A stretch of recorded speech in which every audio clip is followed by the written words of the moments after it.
جی، یہ تھانہ گڑھ کا علاقہ ہے ٹھٹا دوکا، جہاں کی رضیہ بی بی جو ہے وہ ایک غریب عورت ہے. اس کے گھر جو بااثر افراد ہیں وہاں کے ٹھٹا دوکا کے، انہوں نے دھاوا بول دیا. گھر میں موجود جو رضیہ بی بی تھی اور اس کا ایک جمع سال بیٹا تھا، اس کو جو ہے وہ تشدد کا نشانہ بنایا.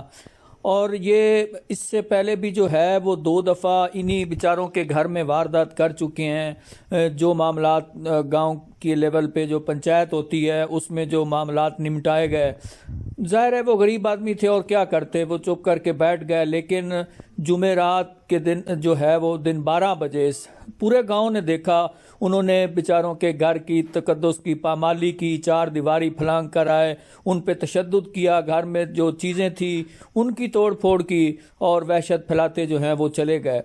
اور جمعرات سے لے کر آج تک تقریباً 4-5 روز ہونے کو ہیں، لیکن جو پولیس تھانہ گڑھ ہے وہ تاحال جو ہے وہ مقدمے کا اندراج نہیں کر سکی.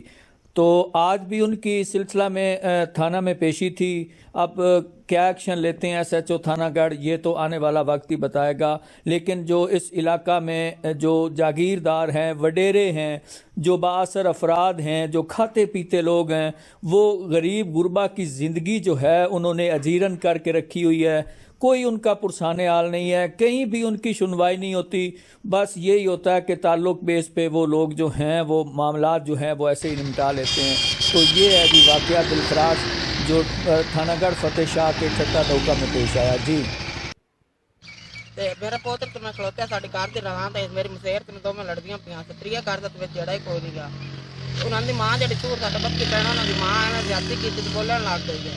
اتو پٹھے لے کے میرے پوتر آئے تے انہاں ساڈے بچی پائے گنگال میرے پوتر نوں کڈی ٹوکی ناں دے کول آئے دروازہ بن کے ساڈے گھر وڑے تے جڑا ساڈا سردار تے چور پٹی گیا انہاں ٹوکی رو میں کو کھو کے سٹی گیا. کنڈا توڑ کے ساڈے گھر آن ٹوکے کول ساڈے بچی بن ٹوکر کپڑے میری قمیض آ جڑی پاٹی میرے ہاتھ دے وچ قمیض میں دکھانی کہ میں لیندی کہ کرنا. ویکھ لو اتنی زیادتی ساڈے نال تھوڑی انہاں کیتی ہے. اسی غریب آیا سی بیٹھے ہاں رہیا تو آ ویکھ لو قمیض اتنی میری پاٹی ہے. جنہاں تھانوں ماریا ہے وہ کون ہے؟ دوکے انسوار زمیندار ہے. زمیندار اسی غریب آ رہیا بیٹھے ساڈے پاس بون بانٹا کوئی نہیں بنا. تھانے درخواست دیتی، کوئی کارروائی ہوئی؟ دیتی ہے ہالے کچھ بھی نہیں ساڈا بندا پیا بھائی. اج سانوں 5 ہو گئے بچدے ساڈے کوئی کاک رنگا ہی نہیں بندا پیا. جمعرات دا واقعہ تا سانوں 5 ہو گئے ساڈا کوئی گل بھی نہیں سندا پیا. ہن تسی کی چاہندے ہو؟ اساں بھائی پرچہ دینا میں انصاف چاہیدا ہے. ہاں میں بندے لپانے گھر والے ہو؟ ہاں جی. میرے پوتر تے مینوں دوواں نوں ماریا. اچھا میرے گھر والا کول بھی کوئی نہ ساڈے اور گواڈی ساڈا سردار اس چڑھایا تے کچوں پٹی گا. اور کوئی بھی نڑے ساڈے کوئی نہیں گا.